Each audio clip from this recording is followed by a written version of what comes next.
হে আল্লাহ, একমাত্র আপনার কাছেই আমি আমার দুর্বলতার কথা জানাচ্ছি, এবং একমাত্র আপনার কাছেই আমি আমার অভাবের কথা জানাচ্ছি, এবং মানুষের নিকট আমার অসম্মানের কথা একমাত্র আপনাকেই বলছি। হে আরহামার রাহিমিন, আপনিই তো প্রতিটি দুর্বল ব্যক্তির রব, এবং আপনিই আমার রব। আপনি কার কাছে আমাকে ছেড়ে দিলেন? এমন অচেনা মানুষদের কাছে যারা আমার ক্ষতি করতে চায়, নাকি এমন শত্রুর কাছে যাকে আপনি আমার চেয়ে অধিক শক্তি দিয়েছেন?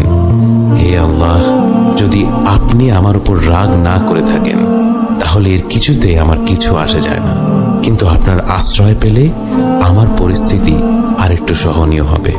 হে আল্লাহ, আমি আপনার চেহারার নূরের কাছে আশ্রয় চাই, যা সব অন্ধকারকে উজ্জ্বল করে দিয়েছে, যা দুনিয়া এবং আখিরাতের সব বিষয়ের সংশোধক। আল্লাহ, আপনার রাগ এবং অসন্তুষ্টি থেকে আমি রেহাই চাই। আল্লাহ,